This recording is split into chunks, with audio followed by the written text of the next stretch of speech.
میں بہک سکوں یہ مجال کیا میرا رہنما کوئی اور ہے۔ الحمدللہ رب العالمین والصلاة والسلام علی سید الانبیاء والمرسلین اما بعد فاعوذ باللہ من الشیطان الرجیم بسم اللہ الرحمن الرحیم۔ الحمدللہ الہادی پروگرام میں حضرت موسیٰ علیہ السلام کی سیرت طیبہ، آپ کی حیات پاک کے اہم پہلوؤں اور خصوصاً تبلیغ دین سے متعلق جو کچھ اللہ تبارک و تعالی نے قرآن عظیم میں بیان فرمایا، ہم اسے ایک درس قرآن کی شکل میں آپ کی خدمت میں پیش کر رہے ہیں، اور اللہ تبارک و تعالی نے ان آیات کے نزول میں جو مقصد پوشیدہ فرمایا ہے، اس مقصد کو حاصل کرنے کی کوشش کا سلسلہ جاری ہے، تاکہ نزول قرآن کا بڑا مقصد یعنی ہماری ہدایت، ہماری اصلاح، ہمارے لیے اخروی لحاظ سے ترقی کا سامان جمع کیا جانا، یہ تمام مقاصد بھی ہمیں حاصل ہو جائیں۔ ابھی جو ہماری آیات چل رہی تھی، سورہ طٰہٰ کی آیت نمبر 42 سے میں نے آغاز کیا تھا اور 79 تک 89 تک یہ تقریباً چلتی رہیں گی، اور اس میں سے ہم تقریباً آیات تو عرض کر چکے تھے، 72 آیات پہ کلام ہو گیا تھا، اور اب 73ویں آیات انشاءاللہ آج آپ کی خدمت میں عرض کریں گے۔ جیسے کہ ریگولر دیکھنے والے جانتے ہیں کہ اس میں بھی حضرت موسیٰ علیہ السلام کا تبلیغ دین کا وہ عظیم واقعہ ذکر کیا گیا ہے، جس میں آپ اپنے بھائی ہارون علیہ السلام کے ساتھ فرعون کے دربار میں پہنچے، اسے تبلیغ دین کی، اس نے حسب توقع ہٹ دھرمی کا مظاہرہ کرتے ہوئے آپ کے پیش کردہ معجزات کو معاذ اللہ جادو قرار دیا اور اپنے جادوگروں کو جمع کر کے مقابلے پر لے آیا۔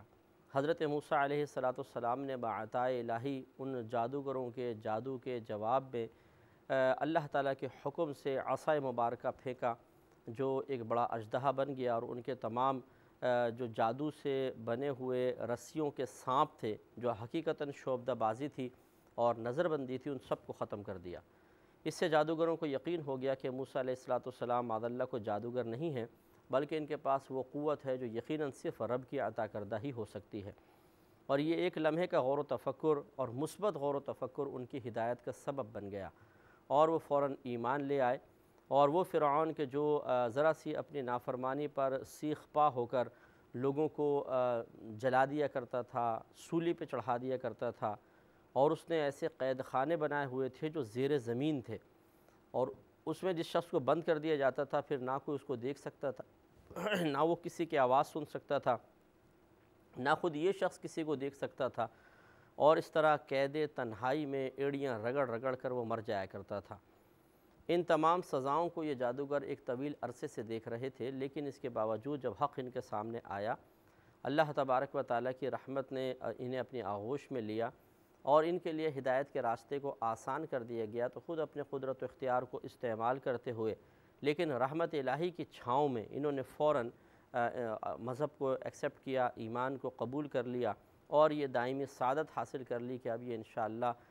جنت میں اعلیٰ مقام پائیں گے، اور فرعون کی اس قسم کی شدتوں سے بے خوف ہو گئے۔ تو اس واقعے سے بہت ہی عبرت حاصل ہوتی ہے کہ ہمیں بھی چاہیے کہ جب کوئی حق بات سامنے آئے تو کبھی تو حکمت اختیار انسان کرنے پر مجبور ہوتا ہے، لیکن بسا اوقات ایسا ہوتا ہے کہ اس میں کوئی حکمت نہیں ہوتی بلکہ صرف بزدلی کار فرما ہوتی ہے،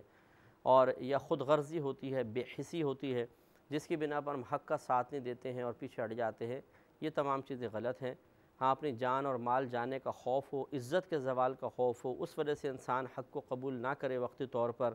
اور دل سے قبول کر رہا ہے لیکن ظاہری طور پہ نہیں کرتا اور پیچھے ہٹ جاتا ہے، تو اس کی گنجائش پھر بھی نکل سکتی ہے، لیکن وہی جو میں نے عرض کیا، خود غرضی، بے حسی،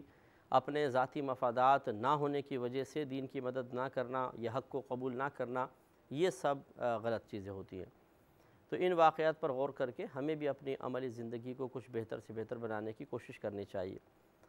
اب انہی کا یہ بات بیان چل رہا تھا کہ وہ جادوگروں نے جب فرعون نے دھمکی دی تو جادوگروں نے جواب دیا کہ اِنَّا آمَنَّا بِرَبِّنَا، بے شک ہم ایمان لے آئے ہیں اپنے رب کے ساتھ، لِيَغْفِرَ لَنَا خَطَايَانَا، تاکہ وہ بخش دے ہمارے لیے ہماری خطاؤں کو، وَمَا أَكْرَهْتَنَا عَلَيْهِ مِنَ السِّحْرِ، اور جو ناپسند کر رہا ہے تو ہم پر وہ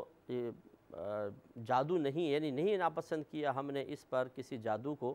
یعنی ایسا نہیں ہے کہ کوئی جادو وغیرہ یہاں پر کیا گیا، بلکہ یہ تو ایک معجزہ تھا۔ واللہ خیر و ابقیٰ، اور اللہ تبارک و تعالی بہت بہتر ہے، سب سے بہتر ہے اور باقی رہنے والا ہے۔ اس کے بعد انہوں نے مزید اس کو ہوشیار کرنے کی کوشش کی، کیونکہ یہ ایک انسان کا جو ہدایت پا جاتا ہے اس کا کام ہوتا ہے کہ وہ دوسروں کو بھی سمجھاتا ہے، ہدایت دینے کی کوشش کرتا ہے، ایسے پوائنٹس پہ کلام کرتا ہے کہ دوسرا بھی ان پر غور و تفکر کر کے ہدایت کے راستے پر آ جائے۔ تو مزید کہا کہ اِنَّهُ مَن يَأْتِ رَبَّهُ مُجْرِمًا، کہ بے شک جو شخص آئے گا اپنے رب کے پاس مجرم ہونے کی حالت میں، فَإِنَّ لَهُ جَهَنَّمَ، تو بے شک اس کے لیے جہنم ہے، لا يَمُوتُ فِيهَا وَلا يَحْيَا، نہ وہ مرے گا اس میں اور نہ زندہ رہے گا۔ مراد یہ ہے کہ وہ زندگی حقیقتاً زندگی نہیں ہے، یعنی ایسی راحت والی زندگی نہیں ہے، جیسے انسان کوئی مصیبت میں ہوتا ہے کہتا ہے یار یہ زندگی کیا ہے تو موت ہے، تو اس طرح وہ حقیقی زندگی بھی ایسی نہیں ہوگی کہ جس میں راحت اور سکون ہو، اور نہ وہاں پر حقیقتاً کوئی موت آئے گی کہ انسان مر کر چھٹکارا پا جائے۔ تو یہ ایک ضابطہ قاعدہ ہے جو صرف فرعونیوں کے لیے نہیں تھا، بلکہ ہر شخص کو اس پہ غور کرنا چاہیے، کہ انہوں نے کہا کہ جو شخص اپنے رب کے پاس مجرم ہونے کی حالت میں آئے، اللہ تبارک و تعالیٰ اسے ایسی جہنم میں ڈالے گا کہ جہاں پر وہ نہ زندہ رہے گا اور نہ اس کو موت آئے گی، یعنی وہ زندگی نہیں ہے، حالانکہ زندہ تو ہوگا لیکن بس وہ زندگی موت سے بھی بدتر ہے اور سخت عذابات والی زندگی ہے، اس لیے اس میں کوئی مزہ نہیں ہے۔ تو مزے کے اعتبار سے کوئی زندگی نہیں، اور نہ وہاں پر موت آئے گی کہ انسان چھٹکارا پا لے۔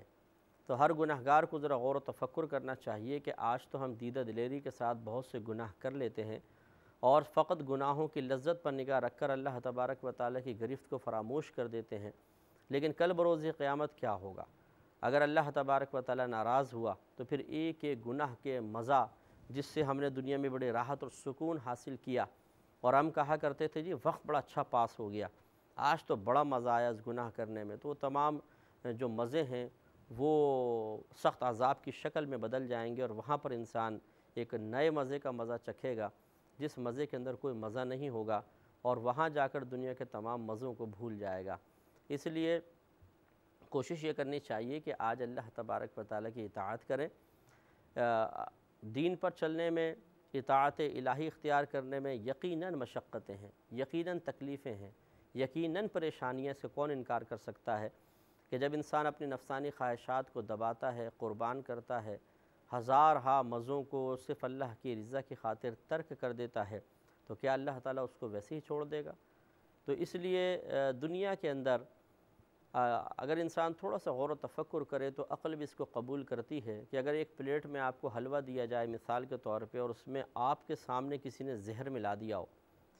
اور پھر کہا جائے کہ لیجئے کھائیے، اور اس پہ بڑا بادام، پستہ اور بڑی زبردست ورق چاندی کے لگے ہوئے ہیں، تو کیا ہم اسے کھانا پسند کریں گے؟ کبھی بھی نہیں کھائیں گے، اگرچہ اس میں لذت بھی ہوگی، اگرچہ اس میں میوے ہیں، چاندی کے ورق لگے ہوئے ہیں، بڑی محنت سے بنایا گیا ہے، بڑی خوشبو بھی آ رہی ہے، لیکن اس میں پوشیدہ زہر کی وجہ سے ایک عقل مند انسان ایک ذرہ بھی اٹھا کر کھانا پسند نہیں کرے گا۔ اور اس کے برعکس آپ دوسری طرف دیکھیے کہ ایک مزدور صبح سے شام تک چلچلاتی دھوپ میں جون جولائی کے مہینے میں سخت محنت کر رہا ہوتا ہے، گالیاں بھی سن رہا ہوتا ہے، مارے بھی کھا رہا ہوتا ہے، گر بھی رہا ہوتا ہے، چوٹیں بھی لگ رہی ہوتی ہے، سیمنٹ سے ہاتھ بھی اس کے کٹ رہے ہوتے ہیں، چونے سے ہاتھ کٹ رہے ہوتے ہیں، لیکن وہ شام تک تسلسل سے محنت کر لیتا ہے، اور یہ سب کچھ اس کے لیے اتنا مشکل نہیں ہوتا، آسان ہو جاتا ہے۔ وجہ کیا ہے کہ پہلی صورت میں مزے ہیں، لیکن بعد میں درد ہے، عذاب ہے، اور آنتیں کٹنے کا تصور اور منہ سے بلڈ نکلنے کا تصور انسان کو خوف زدہ کر دیتا ہے۔ تو برے انجام کے خوف کی وجہ سے وقتی مزے کو انسان چھوڑ دیتا ہے،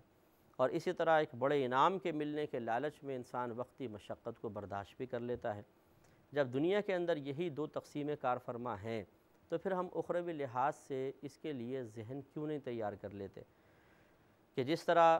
دنیا کے اندر اگر زہر ملا حلوہ ہو تو وقتی مزے کو نہیں بلکہ اس کے بعد کے انجام پر نظر رکھی جائے، اسی طرح ہم گناہ کے بارے میں کیوں نہیں سوچتے کہ ان کی وقتی لذتوں کو چھوڑو، بلکہ بعد میں اللہ تعالیٰ کی ناراضگی کے نتیجے میں جو موت کی سختی ہے،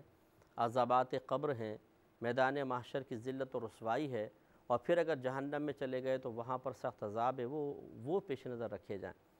اس کی وجہ سے جس طرح ہم یہاں زہر کے برے اثرات کی وجہ سے حلوہ چھوڑ رہے ہیں، ایسے ہی وہاں کے عذابات کو پیش نظر رکھ کر گناہ چھوڑ سکتے ہیں اور چھوڑنے چاہیے۔ اسی طریقے سے جیسے ہم صبح سے شام تک سخت محنت کرنے کے بعد صرف تنخواہ کے لالچ میں، تنخواہ کی تمنا میں، ایک دہاڑی کی تمنا میں مزدور کام کر رہا ہوتا ہے، ہم پورے مہینے کام کر رہے ہوتے ہیں، تو یہ ساری مشقتیں برداشت کرنے کے لیے اس لیے تیار ہو جاتے ہیں کہ انعام بہت بڑا ہے۔ تو یقینی سی بات ہے کہ آخرت کے انعام تو دنیا کے ہر انعام سے بڑا ہے، اور جس طرح ہم دنیا کے لیے محنت کرتے ہیں اس سے کہیں کم محنت ہمیں آخرت کے لیے کرنی ہوگی۔ صرف نمازیں ہیں،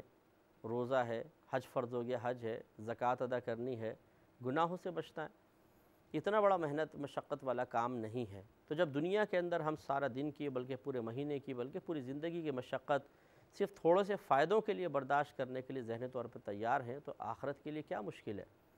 ایک مزدور جس وقت مزدوری کر رہا ہوتا ہے چلچلاتی دھوپ میں،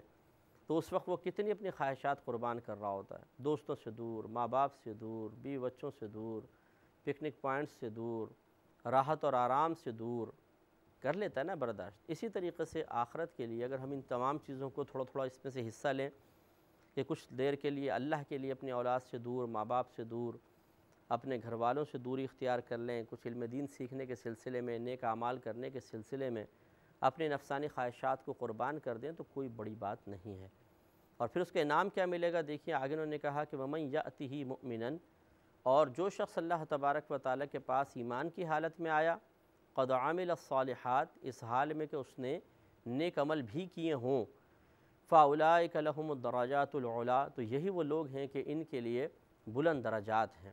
جنات عدن، ہمیشہ قائم رہنے والے باغات ہیں، تجری من تحتها الانہار خالدین فیہا، وہ باغات کہ جن کے نیچے سے نہریں جاری ہیں اور وہ اس میں ہمیشہ رہیں گے۔ وَذَلِكَ جَزَاءُ مَن تَزَكَّىٰ، اور یہ اس شخص کی جزا ہے، اس کا بدلہ ہے جس نے تزکیہ نفس کر لیا، جس نے اپنے آپ کو پاکیزہ کر لیا، گناہوں سے دور کر کے اپنے آپ کو صاف ستھرا رکھا، وہ اللہ کی بارگاہ سے انعام پالے گا۔ تو اب آپ دیکھیے کہ اس میں دونوں گروپس کا ذکر کیا گیا، ایک مجرم کا جو اللہ تعالیٰ کی بارگاہ میں حالت کفر میں پہنچے، نافرمانی کرتا ہوا پہنچے، اس کا انجام بھی بیان ہو گیا، اور جو حالت ایمان میں پہنچے اور نیک عمل کرتا ہوا پہنچے، اس کا انجام بھی بیان ہوا۔ اب ہم سے اگر پوچھا جائے کہ آپ ان میں سے کس کے انجام کو پسند کرتے ہیں کہ وہ آپ کے لیے بھی ہو، تو کوئی بھی ایسا نہیں ہوگا کہ وہ کہے گا جی میں مجرموں کے ساتھ کھڑا ہونا پسند کروں گا، وہ یہی کہے گا میں مومنوں کے ساتھ اچھے عمل کرنے والے گروپ میں اٹھنا پسند کروں گا۔ تو خالی اب یہ سوچنا چاہیے کہ ہماری پسند سے تو کچھ نہیں ہو جائے گا نا۔ اگر کوئی ہم سے دنیا میں سوال کرے کہ یہ بتاؤ کہ آپ کو انجینئرز، ڈاکٹرز کے ساتھ آپ رہنا چاہتے ہو اس گروپ میں، یا فٹ پاتھ پہ مال بیچنے والوں کے ساتھ اس گروپ میں رہنا چاہتے ہو، تو ہم یہ تمنا کریں گے کہ جی اس گروپ میں ہونا چاہیے۔ آپ کو ہم سے کہے کہ بھئی جب اس گروپ میں ہونا چاہیے تو پھر اس کے لیے محنت بھی تو کرنی پڑے گی، اور ہم کہیں کہ نہیں محنت تو میں نہیں کرنا چاہتا، لیکن بس مجھے ڈاکٹر بنا دیں، انجینئر بنا دیں، بڑا افسر بنا دیں، تو ایسا تو نہیں ہو سکتا نا، محنت کیے بغیر تو کچھ بھی نہیں ہوگا۔ اسی طریقے سے اخروی معاملہ بھی آپ دیکھیے کہ جب آپ محنت ہم کریں نہیں، اللہ تعالیٰ کی نافرمانی سے ہم بچیں نہیں، نفس و شیطان کی رات دن اطاعت کرتے رہیں، اور پھر یہ چاہیں کہ اللہ تعالیٰ ان سب کو درگزر فرما کے ہماری مرضی کے مطابق ہمیں نتیجہ فراہم کر دے، یہ تو ایک منمانی ہے، ہٹ دھرمی ہے، بغاوت ہے، زور ہے، اور بے مروتی ہے، اس کو بے حیائی بھی کہا جائے تو کوئی تعجب کی بات نہیں ہے۔ اس لیے اللہ تبارک و تعالیٰ کی اطاعت کرنی چاہیے، اور اللہ تعالیٰ کو راضی رکھنے کی کوشش کرنی چاہیے، چاہے اس میں کتنی ہی مشقت کیوں نہ محسوس ہو۔ اس کے بعد اللہ تبارک و تعالیٰ نے حضرت موسیٰ علیہ السلام کو حکم فرمایا کہ آپ بنی اسرائیل کو لے کر یہاں سے نکل جائیے، کیونکہ جیسے کہ آپ کو معلوم ہے، ہم بارہا اس کو کہہ چکے ہیں کہ فرعونیوں نے موسیٰ علیہ السلام کی قوم یعنی بنی اسرائیل کو اپنا غلام بنایا ہوا تھا۔ موسیٰ علیہ السلام کا فرعون کے پاس آنا دو بڑے مقاصد کے لیے تھا، ایک تو یہی مقصد کہ تم ایمان لے آؤ اور اللہ تبارک و تعالیٰ کو اپنا رب تسلیم کر لو، اور دوسرا یہ کہ بنی اسرائیل کو ہمارے ساتھ بھیج دو تاکہ تمہاری غلامی سے نکلے اور یہ ظلم کی صورت ہے، ایسا نہ کرو۔ لیکن وہ دونوں باتوں پہ راضی نہ ہوا، تو پھر جب یہ ختم ہوا مقابلہ وغیرہ، تو اللہ تعالیٰ نے موسیٰ علیہ السلام کو حکم فرمایا کہ آپ راتوں رات اپنی قوم کو لے کر یہاں سے نکل جائیں، اور یہ اگر آپ کے پیچھے آئے گا تو اس کو پھر اپنا انجام یہ خود دیکھ لے گا۔ لہٰذا اب اسی کے بارے میں اللہ تعالیٰ نے آگے ارشاد فرمایا کہ وَلَقَدْ أَوْحَيْنَا إِلَى مُوسَىٰ، اور ضرور بے شک ہم نے وحی کی موسیٰ علیہ السلام کی طرف، ان اسری بعبادی، کہ وہ لے جائے ہمارے بندوں کو، فَضْرِبْ لَهُمْ طَرِيقًا فِي الْبَحْرِ يَبَسًا، پھر وہ بنائے ان کے لیے ایک راستہ دریا میں خشک، لا تخاف درکن ولا تخشا، اور نہ خوف رکھے، اس حال میں کہ نہ خوف رکھو تم پا لیے جانے کے، کہ تمہیں فرعون پالے گا، پکڑ لے گا، ولا تخشا، اور نہ تم کو ڈرو، نہ خوف رکھو دل میں، نہ کوئی تمہارے ظاہر میں خوف ہونا چاہیے، نہ باطن میں۔ لہٰذا موسیٰ علیہ السلام نے اللہ کے حکم کے مطابق اپنی قوم کو راتوں رات جمع کیا۔ فرعون آرام سے پڑے سو رہے تھے اور آپ فوراً نکل کھڑے ہوئے۔ اب جب فرعون کو پتہ چلا تو اس نے اپنی بے شمار فوج، جتنی اس کی فوج تھی، کہتے ہیں کہ اس کے تقریباً 1500 کے قریب اس کے شہر تھے، 1000 سے زیادہ قصبے تھے، ان سب میں اس نے فوراً سے پیشتر منادی کروائی اور ایک لشکر جرار تیار کر کے وہ پیچھے کو چلا۔ فَأَتْبَعَهُمْ فِرْعَوْنُ بِجُنُودِهِ، تو ان کا پیچھا کیا فرعون نے اپنے لشکر سمیت۔ فَغَشِيَهُمْ مِنَ الْيَمِّ مَا غَشِيَهُمْ، تو ڈھانپ لیا انہیں دریا نے جو ڈھانپ لیا۔ کہنے کا مطلب یہ ہے کہ جب یہ فرعون بڑھا تو حضرت موسیٰ علیہ السلام دریا کے سامنے پہنچ چکے تھے، لوگ بڑے گھبرائے ہوئے تھے، خود موسیٰ علیہ السلام کو تھوڑا سا خوف تھا، لیکن اللہ کے حکم سے آپ نے اپنے عصا مبارکہ دریا پہ مارا تو اس میں 12 راستے بن گئے، کیونکہ آپ کے 12 قبیلے تھے، ہر ایک کے لیے ایک راستہ، اور آپ نے اپنی قوم سے فرمایا کہ گھبراؤ نہیں، تم اس میں اپنے گھوڑے ڈال دو اور تم اللہ کے حکم سے انشاءاللہ پار کر جاؤ گے۔ اب یہ سب اس دریا میں اتر گئے، بہت چوڑا اس کا پاٹ تھا، اور اللہ کے حکم سے یہ آدھے سے زیادہ دریا کو پار کر گئے تھے، تو پیچھے سے فرعون آ گیا اور اس نے فوراً اپنی قوم کو حکم دیا، اپنی فوج کو حکم دیا کہ تم بھی اپنے گھوڑے دریا میں اتار دو۔ اب وہاں موسیٰ علیہ السلام باہر نکلے اور یہاں اس کا پورا لشکر دریا کے اندر اتر گیا۔ جب ایسا ہوا تو اللہ تبارک و تعالیٰ فرماتا ہے کہ پھر ڈھانپ لیا دریا نے، جیسا اس کو ڈھانپا کہ اللہ نے حکم فرما دیا اور ساری لہریں آپس میں مل گئیں اور یہ سب دریا برد ہو گئے۔ اللہ تعالیٰ نے فرمایا وَأَضَلَّ فِرْعَوْنُ قَوْمَهُ، اور گمراہ کر دیا تھا فرعون نے اپنی قوم کو، وَمَا هَدَىٰ، اور وہ ہدایت پر نہیں تھا۔ تو اس واقعے کے آخری حصے سے بھی ذرا غور و تفکر فرمائیں کہ اللہ تبارک و تعالیٰ بڑی قدرت عظیمہ والا ہے، وہ چاہے تو ایسے حالات بنا سکتا ہے کہ بڑی سے بڑی سپر پاور ختم ہو جائے۔ اس لیے یہ سوچنا کہ کسی انسانی طاقت کو دیکھنے کے بعد کہ شاید معاذ اللہ ثم معاذ اللہ اب تو رب بھی اس بات پر قادر نہیں رہا کہ اس کو ڈھیر کر دے، یہ بے وقوفی کی بات ہے۔ یہ وہ احمق سوچے گا کہ جس کو اللہ تبارک و تعالیٰ کی قدرت عظیمہ پہ غور و تفکر کرنے کی آج تک توفیق حاصل ہی نہ ہوئی، وہ ذرا بڑے سمندروں کو دیکھے، اونچے اونچے پہاڑوں کو دیکھے، تیز چلتی ہوئی ہواؤں کو دیکھے، طوفانوں کو دیکھے، کون چلا رہا ہے، کون ان کو کنٹرول کر رہا ہے؟ اللہ تبارک و تعالیٰ۔ تو جو رب کریم ان تمام چیزوں پہ قدرت رکھتا ہے، اگر وہ ایک اشارہ فرما دے سمندر میں طوفان آئے اور پورے کے پورے شہر تباہ ہو جائیں، جتنے ان کی مشینری ہے، ایٹم بم ہیں، کچھ بھی ہیں، سب کا سب دریا برد ہو جائے، سمندر برد ہو جائے، کون ہمت کر سکتا ہے اللہ سے لڑنے کی؟ تو اللہ تبارک و تعالیٰ بہت ہی عظیم قدرت والا ہے،